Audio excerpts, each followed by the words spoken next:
नमस्कार, bullet bulletin में आपका स्वागत है। मैं हूं अनुपम मिश्रा। बुलेट की रफ्तार से हम आपको दिखाएंगे देश और दुनिया के साथ प्रदेश की खबरें। तो आइए देखते हैं तेज रफ्तार में खबरों को। आज राष्ट्रपति रामनाथ कोविंद ने संसद के दोनों सदनों को संयुक्त रूप से संबोधित किया। राष्ट्रपति ने अपने अभिभाषण में सरकार के अगले 5 साल के विजन का विस्तार पूर्वक विवरण दिया। राष्ट्रपति ने अपने संबोधन में कहा कि देश के लोगों ने मूलभूत सुविधाओं के लिए भी लंबे समय तक इंतजार किया, लेकिन अब स्थितियां बदल रही हैं। देश के हर व्यक्ति को सशक्त करना मेरी सरकार का ध्येय है। राष्ट्रपति ने जल संकट को 21वीं सदी की सबसे बड़ी समस्या बताते हुए कहा कि जल स्रोत सूख रहे हैं और यह संकट गहराता जा रहा है। देशवासी स्वच्छ भारत की तरह जल प्रबंधन को लेकर भी दिखाएं। सरकार ने नए जल शक्ति मंत्रालय का गठन किया है, जिसके दूरगामी लाभ होंगे।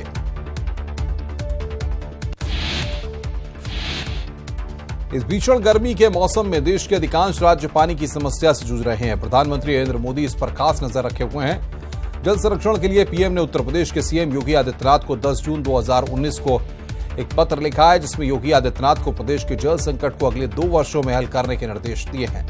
पीएम ने सूबे के ग्राम प्रधानों को भी जल संकट से निपटने और इसके लिए उपाय करने वाले पत्र लिखे हैं। जेपी नड्डा के बीजेपी का कार्यकारी अध्यक्ष बनने के साथ ही राज्य में भी कार्यकारी अध्यक्ष की कवायद शुरू हो गई है। उत्तराखंड में बीजेपी अध्यक्ष अजय भट्ट लोकसभा में एमपी भी है, ऐसे में कार्यकारी अध्यक्ष का अपॉइंटमेंट होना है। वहीं भाजपा में कई दावेदार हैं। पार्टी नेताओं का कहना है कि सेंट्रल लीडरशिप इस बारे में जल्द ही फैसला लेगी। शंकराचार्य स्वरूपानंद सरस्वती ने राम मंदिर पर बड़ा बयान दिया है। स्वरूपानंद सरस्वती का कहना है कि बाबर कभी अयोध्या नहीं आया और बाबरी मस्जिद का कोई अस्तित्व नहीं है। उन्होंने कहा कि आरएसएस में राम को भगवान नहीं माना जाता और ये मंदिर बनाने वाले नहीं, स्मारक बनाने वाले हैं। वहीं स्वरूपानंद सरस्वती ने यह भी कहा है कि भारत का संविधान धर्मनिरपेक्ष है, इसलिए कोई प्रधानमंत्री मंदिर नहीं बना सकता। प्रधानमंत्री खुद संविधान को धर्म मानते हैं, इसलिए वो इसका उल्लंघन कैसे कर सकते हैं। उन्होंने कहा कि सुप्रीम कोर्ट तथ्यों पर फैसला देगा और मुस्लिम भाइयों से कोई बैर नहीं है, पर मुस्लिमों को बकरीद पर कुर्बानी बंद करनी चाहिए। हरिद्वार में वीएचपी की बैठक का पहला सत्र पूरा हो गया है। केंद्रीय मार्गदर्शक मंडल की बैठक में राम मंदिर पर प्रस्ताव पास हो गया। 21 जून को मनाए जाने वाले अंतर्राष्ट्रीय योग दिवस की तैयारियां जोरों पर है। वाराणसी में तहसील और ब्लॉक स्तर पर योग कराने की तैयारी है। इसी क्रम में बीएचयू भी योग दिवस को लेकर तैयार है। बीएचयू में महिलाओं को योग की विशेष ट्रेनिंग दी जा रही है। इसके लिए महिलाओं की अलग क्लास चलाई जा रही है। विश्व योग दिवस के दिन बीएचयू का चिकित्सा विज्ञान संस्थान का आयुर्वेद विभाग यम नियम और समुचित आहार का एक पोस्टर जारी करेगा। सूर्य घड़ी के मुताबिक बने इस पोस्टर में लोगों को आहार विहार और योग के माध्यम से निरोगी काया का मंत्र दिया गया है।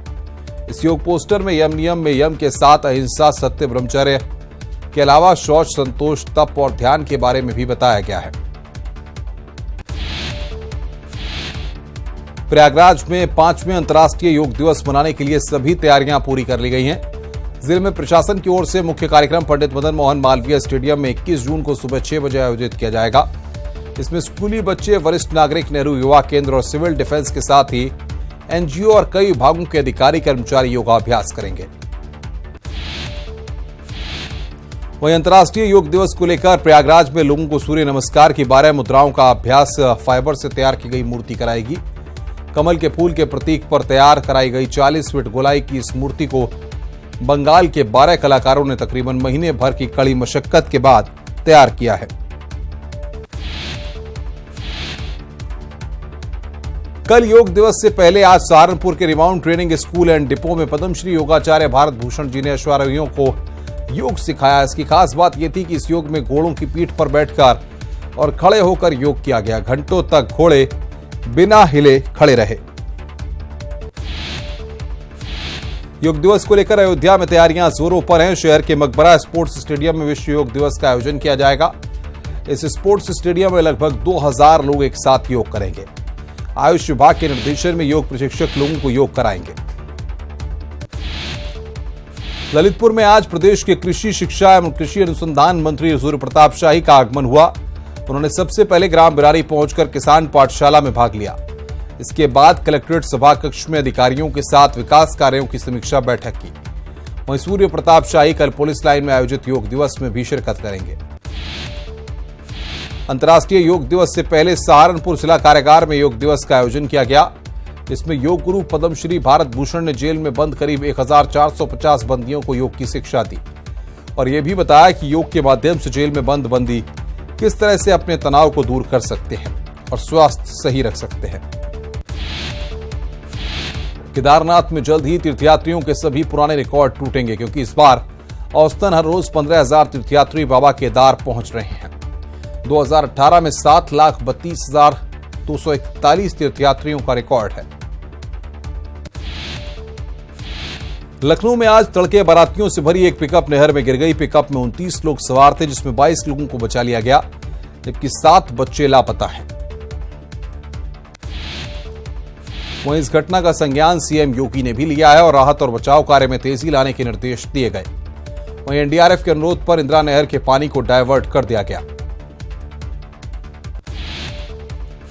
मध्य प्रदेश की गुना में एक सड़क हादसे में एक परिवार के 5 लोगों की दर्दनाक मौत हो गई। हादसे में सिपाही सुभाष, उसकी पत्नी और 3 बेटियों की मौत हो गई।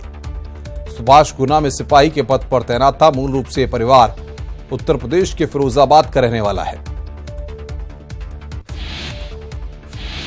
चंदौली में ड्रिंक एंड ड्राइव के मामले में 3 लोगों की जान ले ली। मामला सदर कोतवाली क्षेत्र के NH2 का है, जहां लीलापुर के समीप ट्रक की चपेट में आने से बाइक सवार 3 लोगों की मौके पर ही दर्दनाक मौत हो गई। पुलिस ने शव को कब्जे में लेकर पोस्टमार्टम के लिए भेज दिया है। सोनभद्र के 2 अलग अलग थाना क्षेत्रों में एक युवती और एक अधेड़ का शव मिलने से हड़कंप मच गया। पहले मामले में दुद्दी थाना क्षेत्र के झारखंड बॉर्डर के पास एक अज्ञात युवती का शव मिला, इसकी ग्रामीणों ने हत्या की आशंका जताई है। वहीं दूसरी तरफ शाहगंज थाना क्षेत्र के महुवरिया कि जंगल में अपनी ससुराल आए अधेड़ का शव मिलने से सनसनी फैल गई। मौके पर पहुंची पुलिस ने शव को पोस्टमार्टम के लिए भेज दिया है। मथुरा में बांके बिहारी मंदिर के समीप एक दुकान में आग लग गई। सूचना पर फायर ब्रिगेड की गाड़ी ने जैसे तैसे आग पर काबू पाया, लेकिन दुकान पूरी तरह से राख में तब्दील हो गई। कुमाऊं के उत्तरी वृत्त में आग ने पिछले साल के रिकॉर्ड तोड़ दिए हैं। पिछली बार कुमाऊं के उत्तरी वृत्त अल्मोड़ा, पिथौरागढ़, चंपावत और बागेश्वर जिलों में आग की 525 घटनाएं हुई थी। इसमें 1,155 हेक्टेयर वन संपदा राख हुई थी। वहीं इस बार 715 घटनाओं में 1,409 हेक्टेयर वन संपदा राख हो गई। मुजफ्फरनगर में सड़क किनारे खड़ी कार में अचानक आग लग गई। आग की चपेट में आकर कार धू-धू कर जल गई। वहीं सूचना पर पहुंची दमकल की गाड़ियों ने आग पर काबू पाया। शाहजहांपुर के जैतीपुर इलाके में अवैध वसूली का विरोध करने पर दबंगों ने अखबार के वरिष्ठ पत्रकार पर जानलेवा हमला कर दिया। लगभग 6-7 लोगों ने दबंगों ने चाकू और सरिया से पत्रकार और उसके भाई पर और बेटे पर हमला कर दिया। बुरी तरह जख्मी पत्रकार को इलाज के लिए बरेली के एक निजी अस्पताल में भर्ती कराया गया है। बुलंदशहर के ईशनपुर गांव में 35 फीट गहरे कुएं की मरम्मत के दौरान मजदूर मिट्टी की डांग के नीचे दब गया। हादसे की सूचना मिलने के बाद मौके पर पहुंची पुलिस ने करीब 10 घंटे के रेस्क्यू ऑपरेशन के बाद मजदूर को बाहर निकाला। घायल मजदूर को इलाज के लिए जिला अस्पताल में भर्ती कराया गया है। शामली थाना भवन इलाके में मुठभेड़ के बाद पुलिस ने 25,000 के इनामी बदमाश सुल्तान को गिरफ्तार कर लिया। पुलिस मुठभेड़ के दौरान बदमाश के पैर में गोली लगी है। बदमाश के कब्जे से पुलिस ने भारी मात्रा में अवैध असलहा और एक बाइक बरामद की है। आपको बता दें कि मुठभेड़ के दौरान एक सिपाही भी घायल हो गया, जिसे इलाज के लिए CHC में भर्ती कराया गया है। टिहरी में पिछले 2 साल की तुलना में इस साल जंगलों में आग की घटनाएं बढ़ी हैं, जिससे फायर सीजन को लेकर वन विभाग के दावे हवाई साबित हुए हैं। साल 2017 में 78 और साल 2018 में 166 घटनाएं हुई थी। वहीं साल 15 जून तक 208 घटनाएं हुई हैं और साल करीब 273.86 हेक्टेयर जंगल जलकर राख हो गए हैं। अमेठी में पुरानी रंजिश में देर रात लाठी डंडों से लैस होकर पहुंचे 4 दबंगों ने मोटर मैकेनिक के दुकान के बाहर खड़े आधा दर्जन 4 पहिया गाड़ियों में तोड़फोड़ कर मौके से फरार हो गए। पीड़ित मोटर मैकेनिक ने 4 लोगों के खिलाफ कोतवाली में शिकायत की है, लेकिन पुलिस की तरफ से कोई कार्रवाई अब तक नहीं हुई है। सीतापुर में 2 साल से शादी का झांसा देकर एक युवक युवती से दुष्कर्म करता रहा। युवती ने युवक से शादी करने का दबाव बनाया तो उसने मना कर दिया और धमकी देने लगा। अब युवती ने इस मामले में जब सीतापुर पुलिस अधिकारियों से न्याय की गुहार लगाई तो उसको पुलिस द्वारा गुमराह किया जाने लगा। सुल्तानपुर में 2 दिन पहले जिला कारागार से अय्याशी का वीडियो वायरल हुआ था और अब एक बार फिर जिला कारागार चर्चा में है। आज कैदियों ने खत लिखकर जेल के अंदर हो रहे अत्याचार, प्रताड़ना और पैसे रसूख के चलते जेल में मिलने वाली सुविधाओं का कविता के माध्यम से चित्रण किया है। ये लेटर सोशल मीडिया पर भी जमकर वायरल हो रहा है। शामली के मेन बाजार में स्थित ओरिएंटल बैंक के कर्मचारियों की लापरवाही की वजह से बैंक रात भर खुला रहा। बैंक खुला छोड़कर बैंक कर्मचारी अपने अपने घर चले गए। स्थानीय लोगों ने पुलिस को सूचना दी, जिसके बाद पुलिस बैंक पहुंची। कासगंज के गजडवारा कस्बे में जिलाधिकारी के निर्देश पर नगरपालिका की टीम और पुलिस प्रशासन ने अतिक्रमण हटाओ अभियान चलाया। इस दौरान कुछ व्यापारी और अतिक्रमणकारियों की पुलिस के साथ नोकझोंक हो गई। फिलहाल नगरपालिका प्रशासन ने कस्बे में 39 अतिक्रमणकारियों के खिलाफ कार्रवाई की है। शाहजहांपुर के जिला अस्पताल के सफाई कर्मचारी हड़ताल पर बैठ गए हैं। सफाई कर्मचारियों का आरोप है कि सफाई ठेकेदार उनके वेतन में कटौती कर मनमानी पर उतरा है, जिसके चलते अस्पताल के सफाई कर्मचारियों में रोष फैल गया है। गेट पर धरना दे रहे कर्मचारियों का आरोप है कि उन्हें न तो पूरा वेतन दिया जा रहा है और न ही सेफ्टी के उपकरण दिए गए हैं। शाहजहांपुर में जिला चिकित्सालय के डॉक्टरों के न बैठने से मरीजों का बुरा हाल है। सुबह 8 बजे ड्यूटी पर बैठने वाले डॉक्टर कई घंटों बाद भी अपने कक्षों में नहीं बैठने से मरीज परेशान होकर घर वापस लौट जा रहे हैं।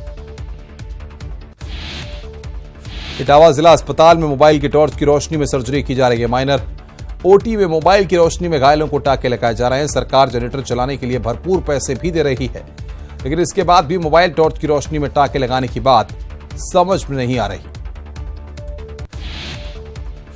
देहरादून में स्कॉलरशिप स्कैम से जुड़ी बड़ी खबर आ रही है। आज स्कॉलरशिप स्कैम मामले में 4 अधिकारियों से पूछताछ होगी।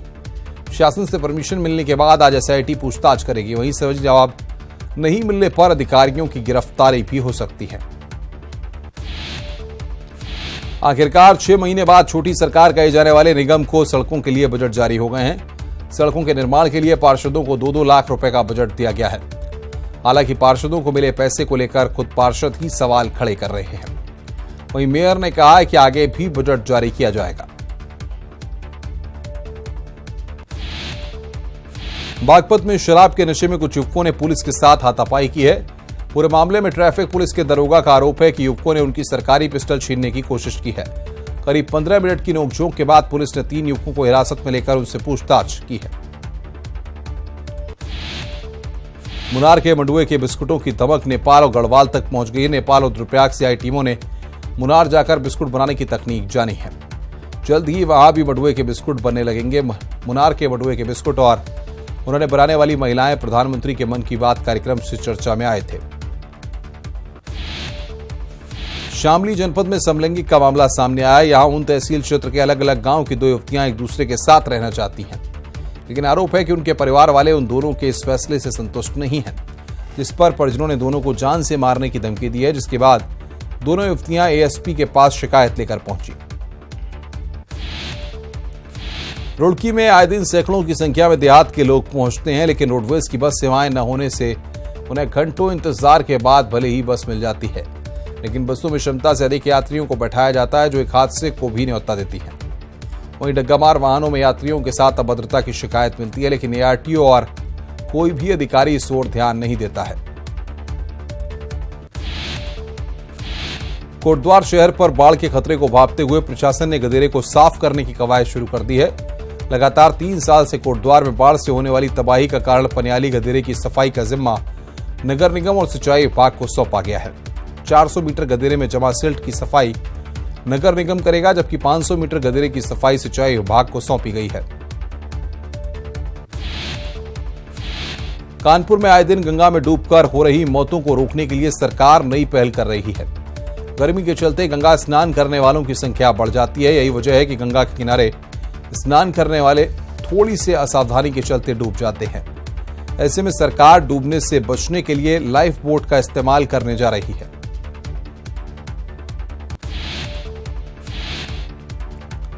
जौनपुर में न्यूज 18 की खबर का दमदार असर हुआ है। कूड़े के ढेर में मिले आयुष्मान भारत योजना के कार्ड के मामले में स्वास्थ्य मंत्री सिद्धार्थनाथ सिंह ने गंभीरता दिखाई है। स्वास्थ्य मंत्री के ट्वीट के बाद जौनपुर के डीएम अरविंद मलप्पा बंगारी, सीएमओ रामजी पांडे को जांच के आदेश दिए गए हैं। पूरा मामला सहिता कला के सीएचसी अस्पताल का है।